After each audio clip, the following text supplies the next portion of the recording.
Insinyur On the Way Purbo MM PhD. Kepada beliau, waktu dan tepat, dan silakan. Terima kasih, nuwun pisan. Assalamualaikum warahmatullahi wabarakatuh. Wah keren nih tadi dengerin Bu Tita ngomong. Oke. Ini jadi email yang keluar.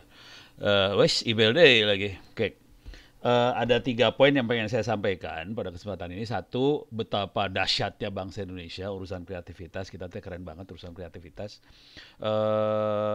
Yang kedua adalah platformnya. Kendaraan apa yang kita pakai setelah kita kreatif segala macam, kita pakai apa? Eh, Jawaban singkatnya sih di atas, di bawah itu ekonomi kreatif itu ada digital ekonomi, ada ekonomi digital sih sebenarnya. Itu yang membuat kita bisa berkiprah lebih dahsyat. Dan ini saya tutup aja ya. Ini mungkin kelihatan hitam-hitam sebelah kanan itu yang satu chatting. Saya sambil monitoring chatting nih ya. Jadi saya coba interaksi nanti sama teman-teman semua. Saya akan monitoring chatting. Jadi yang pertama tadi betapa dahsyatnya bangsa Indonesia urusan kreativitas. Yang kedua dan bahkan kita jadi contoh dunia loh ya. Yang kedua adalah platform yang kita pakai, kendaraannya apa, bendanya apa. Nah itu digital ekonomi keluarnya. Yang ketiga saya pengen bahas sedikit teknologi kunci di belakang dari digital ekonominya itu sendiri supaya kita sukses, supaya Anda semua sukses. Oke. Sekarang kita ngelihat betapa dahsyatnya bangsa Indonesia gitu ya. Sederhana aja. Eh, Teknologinya sederhana, namanya wajan sih, dan semua banyak tahu wajan. Wajan kita tahu seperti ini ya, ini wajan buat goreng apa segala macam biasalah.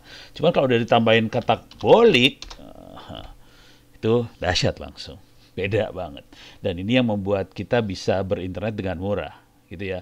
Mungkin saya nggak akan bahas tekniknya seperti apa segala macam, cuman perhatikan baik-baik di sini. Ini bahasa Indonesia ya, bahasa Indonesia, bahasa Indonesia, bahasa Indonesia, bahasa Indonesia, bahasa Indonesia. Turun lagi ke bawah. Oke, bahasa Indonesia. Semua bahasa Indonesia loh ini. Ini bahasa Indonesia, bahasa Indonesia, bahasa Indonesia. Terus turun ke bawah. Kita terus turun ke bawah ya. Ini kok susah banget. Oh, salah. Salah klik. Ini saya turun ke bawah ya. Bahasa Indonesia, bahasa Indonesia. Terus turun ke bawah. Oke. Bahasa Indonesia, bahasa Indonesia, bahasa Indonesia, bahasa Indonesia semua. Turun ke bawah. Bahasa Indonesia, bahasa Indonesia. Semua bahasa Indonesia. Jadi, ini semua sampai ujung-ujungnya Google, ini sampai show more result. Saya klik bahasa Indonesia semua, jangan khawatir. Semua bahasa Indonesia. Oke. Semuanya bahasa Indonesia. Dan ini foto-foto karya, tapi udah keluar ininya ya. Udah keluar penggorengan beneran di sini. eh Poin yang saya pengen sampaikan adalah ini suatu yang sederhana, kreativitas bangsa Indonesia untuk memecahkan masalah yang kita hadapi, yaitu kita nggak punya akses internet di daerah terutama, dan akhirnya sangat merakyat banget. Dan ini yang membuat kita akhirnya dapat award dari internet. Jadi Internet Society itu memberikan award bukan hanya untuk bangsa Indonesia sih sebenarnya, karena kita sudah merubah teknologi internet sih sebenarnya, itu yang keren. Jadi Indonesia dari yang sederhana yang wajan tadi, kita merubah teknologi internet dunia sih sebenarnya itu. Jadi kalau kita lihat tadi ke bawah itu Indonesia semua. Jadi sederhana banget polanya ya. Dan tapi ini prosesnya nggak gampang loh. Supaya satu bangsa Indonesia punya teknologi yang sedahsyat ini, polanya nggak gampang. Kalau kita pengen ini dibikin sama perusahaan, gampang. Satu perusahaan dipinterin terus dia dagang, gampang. Bayangkan satu teknologi merakyat sampai seluruh rakyat Indonesia bisa bikin teknologi itu. Itu bukan sesuatu yang mudah itu sebenarnya. Dan ini terbukti lewat Google bahwa kita bisa melakukan itu semua. Coba kita lihat yang lain lagi. Coba kita lihat RT RW net tadi Pak moderator, Pak wakil rektor segala macam udah ngomong soal RT RW net. Oke, kita lihat RT RW net. Ini kalau kita lihat semuanya Indonesia semua loh. Sampai bawah Indonesia semua ya. Ini semua Indonesia semua loh nih. Indonesia semua. Semuanya Indonesia dan semuanya dagang. Gitu loh. Ini semuanya dagang ya. Jual paket. Banyak nih promo paket, dagang semua. Buset dah. Dan kalau kita lihat dagangnya di toko-toko online ya. Kalau yang ini kayaknya bukan deh. Oh, sukses usaha. Fotonya cakep. Oke, jadi Udah dari sisi teknologi oke, dagangannya oke. Dan kalau kita lihat dagangnya semuanya kan berarti ini toko online. Eh ini toko online, toko online, toko online, semuanya toko online. Jadi mereka jalan di atas digital ekonomi, jadi duit gitu. Saya orang teknik ya, jadi kalau beda sama Bu Tita barangkali orang seni rupa ya. Kalau seni rupa kan bisa berkreasi, kreasinya tuh kreasi gitu. Kalau kita orang teknik kan kita bikin sesuatu yang untuk memecahkan problem masalah yang kita dapat. Jadi agak beda sedikit kreasinya. Jadi kreasi kita betul-betul untuk menyelesaikan masalah dan kelihatan akhirnya ini jadi merakyat banget gitu ya. Nah, yang lebih keren lagi yang sekarang makin parah adalah Open BTS Papua aja. Ini kalau dilihat nih Indonesia semua tulisannya. Oke, ini banyaknya Indonesia semua ya, tapi belum banyak lah. Karena kita agak direm-rem sama Kominfo di sini. Tapi gini ceritanya, Open BTS adalah teknologi yang kita pakai bikin seluler di desa. Jadi kayak kita bikin Telkomsel di desa-desa Indonesia. Oke, cuman agak direm sama Kominfo. Sebetulnya Pak Menteri yang lalu, Pak Rudiantara udah buka pintu sih sebenarnya. Jadi ini silahkan dipakai. Akibatnya ini foto yang sebelah kiri ini adalah 4G, 5G. Sekarang udah 5G di Papua. Dan ini adalah foto BTS pertama yang dioperasikan dan ini adalah BTS seluler terlama yang dioperasikan di desa di dunia. Jadi kalau Anda nanya di dunia, desa mana sih yang bisa ngoperasin BTS? Referensinya langsung Papua. Oke, akibat dari situ teman-teman di dunia akhirnya bikin seperti ini. Telekom pakai bahasa Inggris. Infrastructure Project (TIP). Mereka bikin TIP ini, referensinya apa? Papua. Dahsyat, referensinya Papua. Karena dunia kan cari contoh. Yang negara mana sih yang bisa bikin seluler buat di desa yang dioperasikan sama orang desa? Papua. Dan akhirnya mereka bikin ini semua dan contohnya Indonesia deh. Dan ini terjadi juga kalau saya lagi ngomong di forum internasional di kemarin India sih di Asia Pasifik, hostnya India kebetulan, tapi pakai Zoom lah ya, pakai Zoom India. Orang India ngomong, wah kita bikin internet buat desa segala macam, kita nyambungin belasan desa, oke. Kemudian orang ini ya Nepal, kita nyambungin Mahabir pun kebetulan teman saya juga. Kita nyambungin 12 desa di Papua. Di Nepal. Oke, kemudian orang Filipina. Kita nyambungin 9 desa, pakai seluler bikin sendiri di Filipina. Oke, pas saya ngomongnya simpel-simpel aja. Saya ambil contoh sederhana aja di Pemalang, mereka menyambungkan 211 desa ke internet semua dan itu swadaya masyarakat. Akibatnya kabupaten sebelahnya yang penghasil ini bawang tuh sampai lupa saya tuh. Lupa. Kabupaten sebelahnya tuh yang hasil bawang itu ya. Itu ingin ikut. Akibatnya apa yang terjadi? Pak Ganjar, gubernurnya bilang, gimana kalau kita sebarin di seluruh Jawa Tengah? Jadi Jawa Tengah mulai melakukan itu. Jadi ordernya udah ribuan. Kita tuh parah banget kalau udah ngomong kayak gitu. Langsung kejadiannya sesudah itu. Besoknya International Telecommunication Union langsung email saya. No, kita bisa meeting nggak? Gitu. Jadi dunianya pengen nyontoh. Gimana sih? Kok bisa? Dan ini hanya terjadi di Indonesia yang bisa seperti itu. Gitu ya. Beres ya, udah mulai kebayang ya. Dan akibat dari sini semua, kita dahsyat banget dan ya alhamdulillah sih kemarin ya minta maaf yang dapat awardnya akhirnya saya, ini ada curang sedikit sih. Tapi ini saya kasih lihat lah awardnya. Ini adalah Jonathan Postel Award. Jonathan Postel Award adalah, kalau tahu yang namanya Jonathan Postel adalah orang yang bikin internet. Jadi kalau Anda nanya, siapa sih yang pegang .id pertama kali? Yang bikin .id siapa? Jonathan Postel. Yang megang .com pertama kali siapa? Jonathan Postel. Yang ngatur itu semua siapa? Jonathan Postel. Di internet tuh ada yang namanya IP address. Yang ngatur siapa? Jonathan Postel. Gila, ini orang gila sih sebenarnya di internet. Akibatnya teman-teman di Internet Society bilang, oke, kita harus ngasih award tiap tahun pengennya, tapi tahun kemarin gagal. Karena calonnya nggak terlalu bagus untuk orang-orang yang cukup gila di internet itu. Jadi kalau saya klik di sini Jonathan Postel Award dari Internet Society, ini Jonathan Postelnya. turun ke bawah aja ya. Nah, Indonesia dapat. Kenapa dapat? Karena tadi yang saya kasih lihat, kita bisa bikin wajan dan itu kalau kita googling, se-Indonesia itu urusannya. Kalau RTW se-Indonesia urusannya, semua tuh Indonesia dan Indonesia dahsyat banget di situ. Oke, beres ya. Jadi itu. Dan kita contoh dunia. Jadi ini bukan dan ini saya jujur sih yang ada di berita segala macam karena jadi sebenarnya kita jadi contoh sih. Jadi teknologi wajan segala macam dicontoh sama Afrika, sama Amerika Selatan. Mereka pada nyontoh gitu. Jadi kita bukan sekedar kita bikin Indonesia, bukan Indonesia doang. Sebenarnya kita dicontoh. Cuman tadi curang saya pakai kata kuncinya wajan bolik ya. Coba kita ganti kata kuncinya, misalnya walk bolik. Nah itu jadi berubah ini. Ini ada bule-bulenya mulai keluar nih sedikit. Ada Jun Murai lah, apa segala macam. Mulai keluar walk bolik, tapi walk parabolik walk apa segala macam. Itu mulai keluar. Beres ya, jadi kebayang. Nah, kendaraan apa yang membuat industri kreatif, ekonomi kreatif ini bisa hidup? Kendaraannya namanya digital economy. Contoh paling sederhana ginilah digital economy. Toko online yang paling sederhana ya. Bukalapak, Topet jadi nyebut produk nih nggak enak juga sih. Gua nggak dikasih sponsor.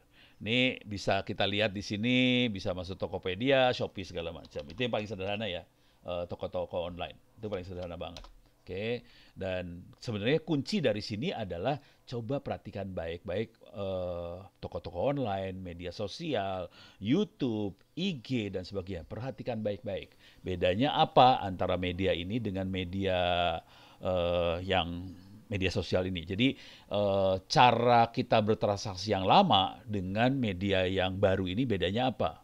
Oke, saya akan coba cari slide. Mudah-mudahan ketemu nih slide-nya. Kalau enggak saya harus bentuknya cerita aja. Sorry. Semuanya materi saya ada di sini ya. Slide-nya juga ada di situ sih sebenarnya. Saya tulis aja LMS Ono Center ORID Akses Pustaka. Saya masuk ke Docs, masuk ke BI.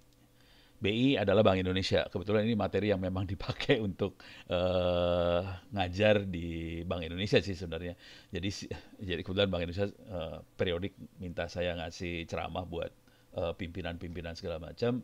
Ini materinya tentang digital ekonomi segala macam ya. Jadi silahkan diakses di LMS. Ini saya copy paste lah ke chat aja biar Anda hidupnya enak. Oke. Silahkan dilihat di chat URL-nya. Ini contohnya. Oke. Salah satu lagi yang perlu dilihat adalah di sini yang di BI kontributor. Oke. Saya copy paste aja, masukin di sini. Di chatting. Kok nggak mau? Oke, coba saya akan coba lihat di sini. Ini lebih ke arah masalah cyber security-nya. Di sini ada marketing, kepemimpinan segala macam. Mungkin yang akan menarik adalah platform thinking ini. Oke, saya akan ambil platform thinking-nya ini. 16 giga gede juga ya. Oke, mudah-mudahan bisa di-download nih cepet nih. Oke, saya download cepat, ternyata cepat banget 16 GB bisa di-download cepat. Cara berpikir dari platform-platform digital itu seperti apa? Oke, bedanya apa antara platform yang lama sama platform digital itu seperti apa?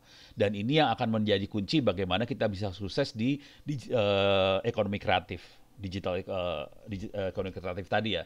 Coba perhatikan baik-baik, bayangkan yang Google segala macam. Sebenarnya sederhana banget sih pola pikirnya. Jadi pola yang lama, ini saya banyak loncat, soalnya ini lama banget kalau diomongin biasa. Saya akan banyak loncat, ini dia. Jadi di ekonomi yang lama, cara berpikirnya pipa sih sebenarnya, saluran. Jadi misalnya, kita punya produk, kita punya kreasi, kita punya karya. Kita sebagai produsen, kita yang berkarya. Kemudian karya itu harus disalurkan ke pembeli. Jadi cara berpikirnya pipa banget sih pada zaman dulu kala ya. Jadi bayangkan platform yang lama, cara berpikirnya pipa, ada produsen, ada konsumen. Dan ini disalurkan. Jadi ada pola transportasi yang harus dipakai supaya karya kita bisa sampai, produk kita bisa sampai ke konsumen. Beres ya cara berpikirnya. Tapi kalau kita, jadi di sini ada sumber, ada create, membuat, tadi itu ekonomi kreatif itu create, kemudian kita ship, kita kirim, dan kita jual. Kira-kira prosesnya seperti ini yang terjadi. Di pola yang lama. Di pola yang baru, polanya platform. Antara produsen konsumen jadi satu. Gitu, itu kunci utamanya. Coba kita perhatikan baik-baik. Ini Android apps, apps gallery, apa di Apple, di iPhone juga ada. Ini developer sama user jadi satu loh di situ. Kalau Anda nggak sadar sebetulnya antara developer user jadi satu dan mereka berinteraksi langsung, dan ini yang membuat kita bisa tahu. Kayak kalau saya misalnya jadi developer, saya langsung bisa tahu sebetulnya user pengennya apa sih. Kelihatan banget di situ. Itu kunci utamanya sih sebenarnya. Bagaimana kita bisa berinteraksi dan kita bisa tahu. Jadi akhirnya kita bisa melakukan profiling, kita bisa melakukan personalisasi.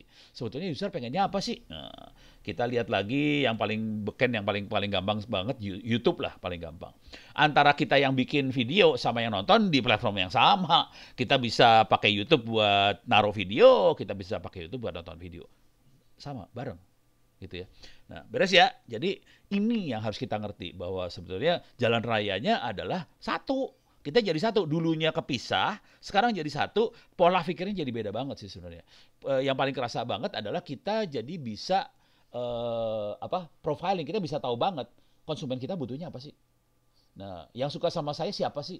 Gitu. Yang pasti yang suka sama Ono 99% laki-laki sih. Itu yang jadi masalah. Bisa lihat dari followernya Ono lah, banyaknya laki-laki. Ya sedih sih, antara sedih sama bini gue sih seneng, saya pening kepala urusannya. Oke, ini beres ya. Ini urusan platformnya. Nah, akibatnya apa dari situ? Coba perhatikan baik-baik. Saya akan masuk ke toko-toko online ini ya, toko-toko online ini ya. Mau Bukalapak, ini perhatikan mereka hidup dari iklan loh, perhatiin baik-baik, iklan. Ini iklannya ya, iklannya. Rekomendasi buat kamu. Kelihatan banget saya dikasihnya USB, dikasih ini, elektronik semua lah. Ini kok ada pomade tiba-tiba muncul deh. Ini aneh nih pomade muncul tuh. Ini ada webcam apa segala macam. Shopee, saya nggak langganan Shopee, tapi kalau kita lihat juga di Shopee ada iklan yang keluar nih pasti. Ada iklan keluar. Oke. Ada iklan keluar. Oke. Mana dia iklannya? Nih, iklannya handphone. Kelihatan ya? Coba kita masuk YouTube lah. YouTube. Oke, kita bisa masuk YouTube. Nanti kita bisa lihat video yang ada di YouTube. Oke, kelihatan videonya seperti ini. Ada video jurnal Risa, horor. Ada video apa? Ini horor banget ya. Kelihatan horor banget. Pertanyaannya, silahkan tulis di chatting. Ini saya pengen nanya ke Anda semua, silahkan tulis di chatting ya. Saya switch account ya, ganti account lagi yang lain. Pengen ngasih lihat Anda aja bahwa videonya beda loh, beda akun, beda video ya. Ini beda akun ya, beda akun saya, videonya beda-beda ya. Akun, videonya beda ya. Oke. Silakan tulis di chatting. Pertanyaannya gini. Sederhana aja. Kelihatan tadi pertanyaannya, pada saat Anda masuk ke toko-toko online, pertanyaan sederhananya. Iklan yang dikasih ke Anda maupun ke YouTube juga sama aja. Iklan yang kita dapat dari media sosial atau toko online sama atau beda untuk setiap orang? Saya ulang pertanyaannya, silahkan tulis di chatting. Iklan yang Anda dapat di toko online, di media sosial, di YouTube dan sebagainya, untuk tiap orang iklannya sama atau beda? Bu Tita yang jawab duluan langsung. Beda. Beda ya semua. Oh, pada jawabnya direct semua ke saya rupanya ya. Oke, jawabnya semua pada direct ke saya, jawabnya beda. Gitu. Jadi kita tahu bahwa iklannya beda. Nah, itu yang seru dari platform digital. Dan itu yang menjadi kunci dari ekonomi kreatif tadi. Di ekonomi kreatif, kita bisa menyesuaikan produk atau kreasi kita, disesuaikan banget dengan konsumen yang akan membeli kreasi tadi. Gitu. Bagaimana caranya bisa tahu bahwa iklannya seperti itu? Nah, sekarang saya nanya lagi. Oke. Kok toko online tahu bahwa si Ono sukanya USB? Kok YouTube tahu saya suka video-video horor misalnya? Kok Ono nonton jurnal Risa gitu ya? Ini jurnal Risa harus ngomong ke saya nih. Si Ono jadi ininya. Oke. Bagaimana? Pertanyaannya. Ya, silakan pilih everyone ya. Pertanyaannya gini buat Anda semua. Bagaimana si toko online tahu bahwa Ono sukanya apa? Gitu. Dari mana dia tahu? Coba. Silakan tulis. Bagaimana tokonya? Karena menyesuaikan dengan pencarian yang kita lakukan. Akibat kata kunci yang kita masukkan waktu browsing. Ini Bu Tita jawab. Nah, itu yang keren. Nah, itu yang jadi seru dari platform digital ini. Karena dia digital, dia nyatet. Gitu ya. Dia digital, dia nyatet. Udah gitu dari behavior, semua Jadi dari perilaku kita nah itu yang jadi masalah. Mudah-mudahan Anda semua tidak sakit hati ya. Jadi dari perilaku kita, mereka nyatet sebetulnya apa yang kita lakukan. Nyatutnya lewat histori lah, apa yang kita ketik, apa yang kita pesan, dicatat semua. Dari catatan itu dia langsung melakukan profiling. Oh, oke.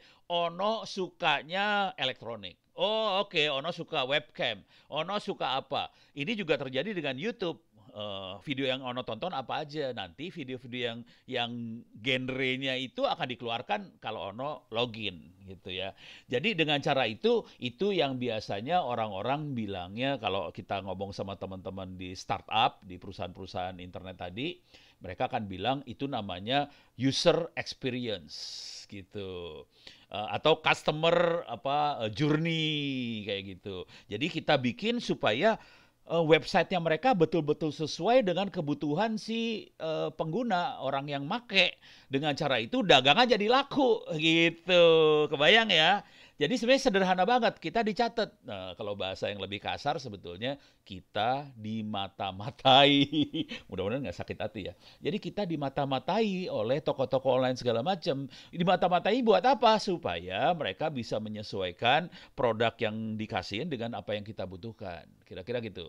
Mudah-mudahan nggak mata-mata lebih, tapi kejadiannya bisa mata-mata bisa lebih dalam daripada itu ya. Hati-hati aja nih.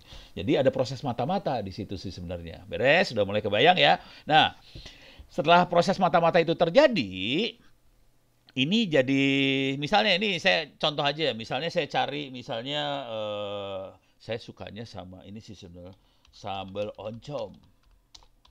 Saya senang banget sambal oncom, cuma di Jakarta nyebelin, oncomnya jelek. Oncomnya jelek banget, parah. Mendingan oncom Bandung kemana-mana dah. Oncom Lembang tuh, sambal oncom Lembang sama ini ya, sama non teh, sama apa? Yang di Lembang teh sambal oncom apa ketan bakar sama sambal oncom. Di Jakarta tidak ada, aduh, kampungan pisan Jakarta teh. Jadi, nah ini kalau sambal oncom langsung kelihatan kan, sambal oncom ini yang paling bagus yang Bandung biasanya, pokoknya Bandung Lembang lah, keren lah. Saya beli, jadi kelihatan kayak gini caranya. Nah sekarang kalau misalnya saya klik, pilih salah satu aja, saya klik, pilih salah satu ya. Ini perhatiin di bawah nanti, di bawah. Nah ini seru nih, di bawah ada kata-kata barang terkait. Nah, ini yang keren. Di belakang ini ada mesin sih sebenarnya yang melakukan analisa. Oke, Onong keklik sambal oncom itu, langsung dia kasih tawaran lagi. Ada barang yang terkait dengan sambal oncom. Dan ternyata ini urusannya, ini saya ceritain aja. Kebetulan saya ketemu sama Ibam ya.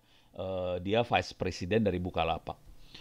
Jadi tanpa barang terkait, Bukalapak sudah muterin belasan triliun rupiah per bulan. Muterin ya, bukan untung ya, beda sama untung. Jadi muterin transaksinya belasan triliun rupiah per bulan. Setelah dikasih barang terkait, transaksinya naik lagi ratusan miliar tambahan. Oke. Dan ini diambilnya dari tadi dia nganalisa, oh orang yang beli ini ternyata akan beli ini juga, orang beli ini akan beli ini juga, orang beli ini akan beli ini juga. Dari analisa seperti itu dikasih tawaran ke sini, dan itu yang namanya artificial intelligence, mesin learning dan sebagainya. Ini kuncinya dibalik dari platform digital tadi.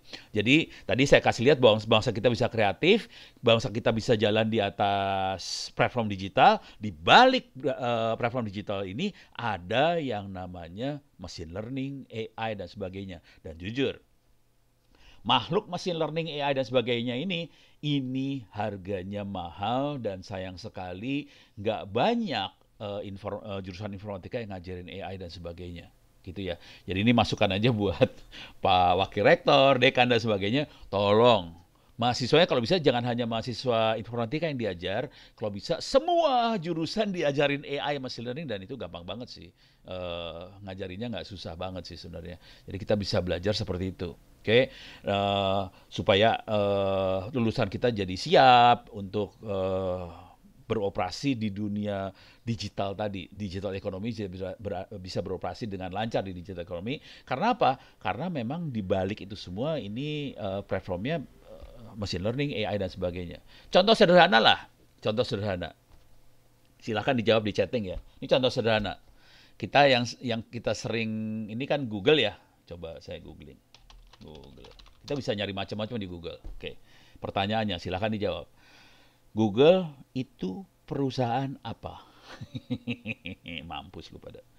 Coba dijawab, Google perusahaan apa? Ada yang bisa jawab nggak lo? Jago kalau bisa jawab dengan benar ya. Google perusahaan apa? Bisa dijawab nggak?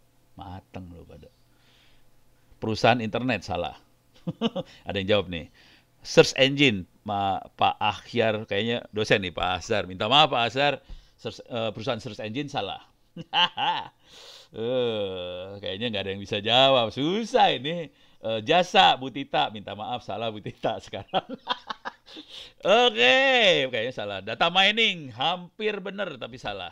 Oke, perusahaan teknologi Pak, haha, salah. Perusahaan produk, salah. Salah semua. Wah, demen gue. Jadi bisa bikin satu webinar salah semua. Nih, Google adalah, ini saya ngasih lihat ya, Ono pernah ke Google nih. Ono ke Google ya, Ono Google. Nih ya, saya kasih gambar lah, Ono pernah ke Google. Ini dia, nih, yang Ono ke kantor Google lah, mungkin lebih presisinya kantor Google. Nih, Ono pernah ke kantor Google ya. Ini waktu si kecil masih kecil. Si kecil masih kecil. Ya, Ono punya anak yang kecil, masih kecil. Waktu itu ke kantor Google. Tapi poinnya gini, di kantor Google itu kita ngobrol ya. Kantor Google keren banget, men. Kantor Google itu kayak apa ya? Kantor Google tuh nggak ada, kalau kita datang ke kantor pemerintah terutama ya, kalau kita datang ke kantor pemerintah kan ada ruang-ruang, ini ruang kepala, ini ruang sekretaris, ruang pejabat apa, kantor Google mah geblek, rata, kagak ada temboknya. Jadi pegawai satu bisa ngelihat pegawai yang lain dan dia bisa lihat Google 01-nya duduk sebelah sana. Jadi dia bisa bilang, ini Pak CEO lagi duduk sebelah sana tuh. Gitu, parah. Ono datang ke sana, terus saya nanya kan, ngobrol kan. Terus saya nanya, lu tuh perusahaan apa sih sebenarnya? Jadi Google bilang, kita adalah perusahaan artificial intelligence. Jadi Anda salah semua tadi. Jadi Google adalah yang jadi motor di belakang digital economy sih sebenarnya. Dan kita bisa jadi itu semua sih. Beres ya? Udah kebayang ya? Artificial intelligence. Saya pengen ngasih sedikit icip-icip aja tentang artificial intelligence itu seperti apa. Saya mungkin nggak akan bisa masuk ini soalnya waktunya sempit banget, cuma talk show aja sih. Jadi icip-icipnya seperti ini kira-kira. Anda bisa belajar, ini sekalian inilah. Ini free kebetulan, saya kebetulan wakil rektor juga. Jadi kalau yang lain tadi murid, saya pernah ikut waktu mahasiswa, jadi liar pusing saya langsung. Saya cuma jadi wakil rektor, ini udah jadi petinggi-petinggi semua. Saya kebetulan di kampus Institut Teknologi Tangerang Selatan, kita lagi bikin kekacauan di Republik Indonesia. Semua kuliahnya sedang kita usahakan untuk dilepas gratis. Kampus gelo ya mah, Jadi kuliahnya kita lepas gratis. Anda bisa daftar di ITTS, nggak usah bayar SPP, masuk ke open course ya. Jadi kita bikin web namanya opencourse.itts.ac.id. Saya ulang lagi. Saya ini copy paste lah di chatting lah biar bisa diambil, silahkan. Saya masuk ke everyone dulu, saya paste. Oke. Silahkan diakses opencourse.itts.ac.id. Saya pengen kalau bisa Universitas Kuningan bisa nyontoh juga, biar nafsu ini teh ceritanya. Jadi kita lepas semua kuliahnya gratis, silahkan diakses online. Nah, udah gitu, apa yang terjadi di sini? Oke, ini saya masuk kuliahnya ya. Jadi tadi kan urusannya pengen belajar machine learning, AI dan sebagainya. Ini silakan masuk ke kuliah data engineering. Saya klik aja kuliahnya. Lemot. Nah ini masuk. Ini kuliahnya free, bisa diakses. Oke, kuliahnya free bisa diakses. Ini ada pakai Orange, pakai R, pakai Python, pakai TensorFlow Keras dan sebagainya. Oke, jujur hari ini ada sekitar 6.000 orang yang akses ini. Karena dibuka free gratis 6.000. Kalau Universitas Kuningan pengen copy kuliahnya juga silahkan juga, ntar bisa koordinasi, saya copy kasih semua kuliahnya free gratis. Bayarnya gimana? Bayarnya gampang. Bayarnya sesudah Anda sholat tolong doain. Dah itu aja bayarnya gitu. Nah kalau udah selesai, nah ini ada sertifikatnya. Untuk mereka yang di atas 90. Kita klik di sini, sertifikat bisa diambil free juga nih. Tapi jujur nih, ternyata berat. Jadi dari 6.000 orang, cuma 18 orang yang berhasil lulus dengan nilai 90. Sebenarnya sedih sih saya. Dan ini juga menyebabkan teman-teman di LKPP, di PSE, komplain ke saya. Pono, susah banget nyari orang yang ngerti data mining, machine learning, susah banget. Ya udah, ya kita kebayang dari 6.000 orang ternyata ada 19 orang yang bisa lulus, gitu ya. Jadi ini kita kasih free. Nah ini saya buka rahasia dulu ke teman-teman rektor, dekan, di dosen di Universitas Kuningan. Kenapa kita sampai seperti ini? Kita buka habis karena kita mau membuang, kita kondisinya udah membuang sih. Jadi untuk masuk ITTS sebetulnya kita tidak ada lagi ujian saringan masuk. Ujian saringan masuknya kita buang, kita ganti dengan open course ini. Jadi caranya adalah kita buka open course, ini buka rahasia perusahaan ini sih sebenarnya. Kita buka open course, free, silahkan diakses, semua orang bisa akses, anak-anak yang SMA pun bisa akses, SMK pun bisa akses, free, se-Indonesia bisa akses, dan kalau yang bagus dapat nilai, bisa dapat sertifikat, dan anak-anak ini nanti kalau daftar ke ITTS, nah itu yang serunya di situ. Saya kan bisa lihat nilainya di open course tadi. Jadi anak-anak yang nilainya bagus kita prioritaskan untuk jadi mahasiswa ITTS, dan yang lulus SMA, SMK sekarang kita punya jatah 150 orang dapat beasiswa. Jadi caranya seperti itu yang kita pakai untuk merekrut mahasiswa. Jadi caranya kita tidak melakukan ujian saringan masuk, kita buka aja kuliahnya. Kalau Anda pintar silahkan daftar, dan kuliah ini kalau Anda berhasil dapat nilai bisa ditransfer jadi kredit S1 gitu di ITTS. Tapi kita juga terbuka buat kerjasama dengan Universitas Kuningan. Programnya Mas Menteri teh Kampus Merdeka, Merdeka Belajar, apa tuh, itulah singkatannya teuing orang. Jadi Kampus Merdeka, Merdeka Belajar, saya juga tawarkan kalau teman-teman di Universitas Kuningan pengen, ya silakan nanti mahasiswa Uniku silakan pakai open course, nanti silakan ditransfer kreditnya ke Kuningan, nggak usah bayar, gitu ya. Cuman juga mudah-mudahan Universitas Kuningan bersedia untuk menerima mahasiswa ITTS buat ngambil kuliah di Universitas Kuningan juga, gitu. Jadi ini proses kreatifnya kayak gitu. Ini kreasi yang sedang kita buat di dunia pendidikan ya. Jadi kita rada ngaco dunia pendidikan ini. Kalau yang selama ini kita tutup, kalau ini kita buka habis kuliahnya, silahkan diakses. Udah gitu, yang lebih gila lagi adalah sekarang ini jujur kita ini proses membuat orang kreatif tuh nggak gampang ternyata. Orang bisa kreatif kalau orangnya pintar juga sih sebenarnya. Kalau orang bodoh kan rada-rada susah juga untuk jadi kreatif. Akibat dari itu kita banyak kerjasama. Contoh paling sederhana mah inilah. Ini free gratis gelo. Ini saya akan masuk ke Facebook. Oke, masuk Facebook. Facebook. Ini contoh aja ya. Mudah-mudahan teman-teman dekan rektor di Uniku juga bisa ngambil manfaat yang seperti ini. Saya kasih contoh ini ya, ITTS Huawei. Ini contoh paling sederhana lah. ITTS Huawei. Jadi kita tahu lah Huawei adalah perusahaan ini ya, perusahaan handphone lah apa segala macam. Dan ini jujur nih, semua perusahaan-perusahaan di dunia mereka pengen jual barang kan, termasuk Huawei pengen jual barang ke Indonesia normal. Itu mereka pengen dagang semuanya. Ada Huawei, nanti perusahaan Taiwan pengen dagang juga, orang perusahaan Amerika pengen dagang, perusahaan Australia pengen dagang ke Indonesia. Yang kalau mereka caranya ngiklan itu mahal.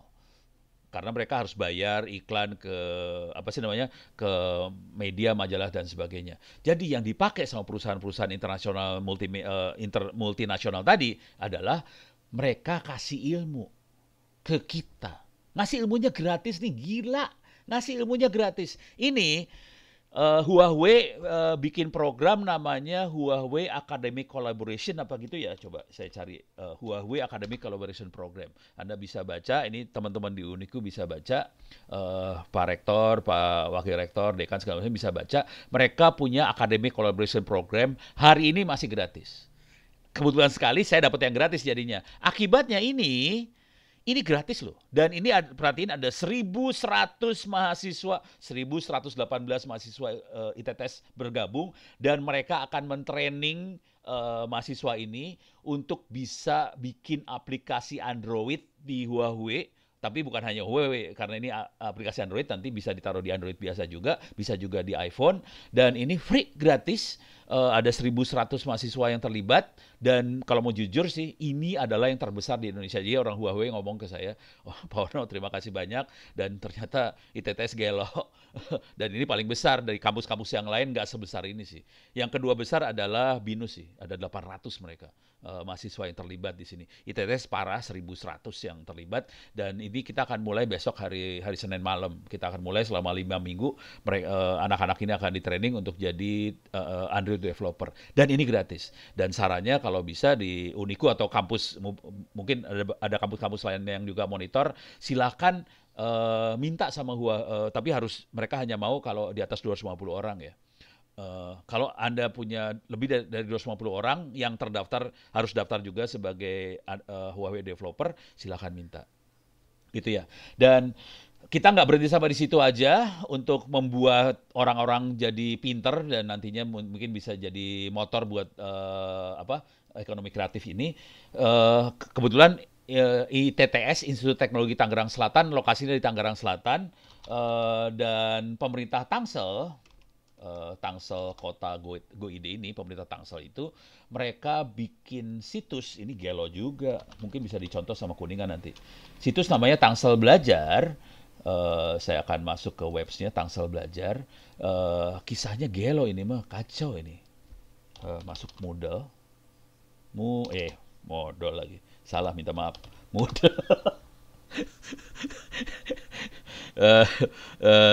Saya masuk Moodle ya. Ini perhatiin, ini ada pelajaran kelas 1, kelas 2, kelas 3, kelas 4, segala macam. Ini free, gratis. Kenapa ini bisa jadi gratis? Kalau kita bikin e-learning gratis mah biasa aja.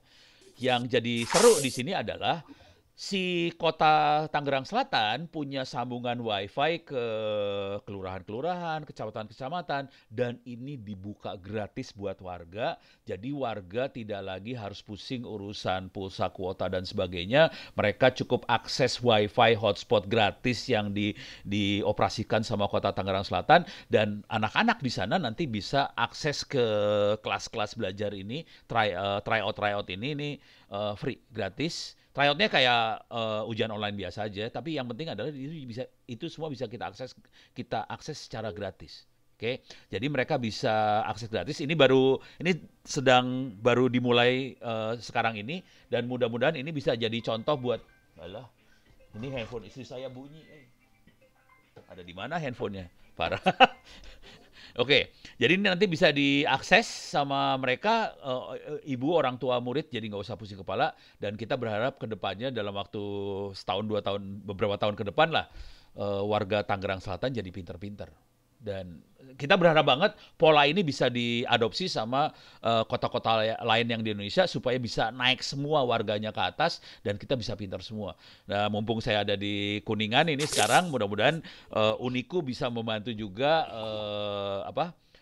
pemerintah kota atau pemerintah Kabupaten Kuningan supaya bisa maju juga. Caranya sederhana banget seperti ini sih sebenarnya.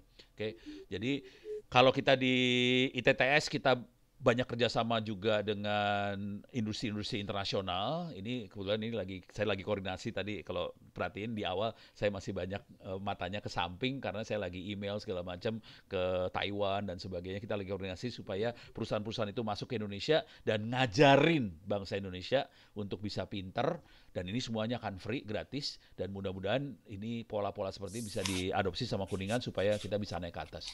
Kira-kira itu poin yang besar yang ingin saya sampaikan. Mudah-mudahan kita bisa diskusi lebih lanjut.